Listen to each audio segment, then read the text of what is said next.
Now let's look at some ways to use the tools built into Photoshop to correct image exposure issues. Now, unlike the camera raw techniques that we looked at in the last movie, these techniques will be destructive changes, meaning that as we commit each change, the pixels in your image will be rewritten, so it's a good idea to always work off of a copy of your original image when making changes such as this. Now let's begin with this image of these desert plants that at first glance looks to be unsalvageable. We'll start by opening up our histogram panel by going up to the window menu and choosing histogram. Then click the hamburger menu in the upper right of the panel and select Expanded View to get a better look at our histogram.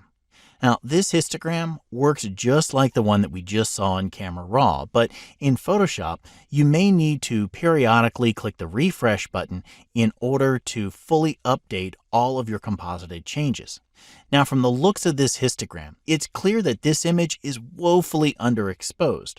So let's try some of the auto correction features by first going up to the image menu and using these auto tone, auto contrast, and auto color options. We'll begin with auto tone. Now that looks pretty good. Click the refresh button in your histogram to refresh your histogram. Now let's undo that change by pressing Command or Control Z and then go back up to the image menu and this time select auto contrast. Now that looks even better. Once again, click the refresh button on your histogram to see an updated preview of that. Okay, let's give auto color a go. Undo your change and then go back up to the image menu and this time select auto color. And we'll once again refresh our histogram. That's looking a bit dingy on this particular image. I think for this image, the auto contrast worked the best. So we'll undo this last change, go back up to the image menu and select auto contrast.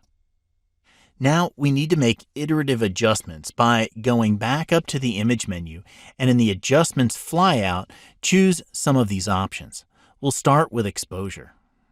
Now most of these panels work by having some presets up at the top that you can select an option from, such as -2. Or you can adjust the sliders to manually make your adjustments. If at any point you want to reset any of these windows back to the default settings, hold down the Option or the Alt key on your keyboard and the Cancel button will change into a Reset button while you're holding down the key. Click Reset to reset that panel. I think for this image, we can bump the exposure by 1 stop. So we'll drag that slider up to about 1 and then click OK to accept the change. Now let's make some more fine-tuned adjustments. We'll go back up to the image menu, go down to Adjustments, and this time we'll adjust the levels. Now for this adjustment, let's drag the black point slider up to about +7. This works fairly similar to how we adjusted the blacks inside of Camera Raw. Then let's shift the mids up to about 0.92 to add a bit more definition into the midtones, and then click OK. Now let's make those colors pop by going up to the image menu, Adjustments, and selecting Vibrance. Here we can push the vibrance up to about +10 and crank up the volume on these colors by increasing the saturation up to about +8. And then hit OK. And refresh our histogram. That's looking pretty balanced, and the image is looking pretty good. Let's see how far we've come on this image by going up to the File menu and choosing Revert to see where we started from. Then we'll undo that revert with Command or Control Z to go back to where we had made our changes to. Now that's quite a dramatic improvement.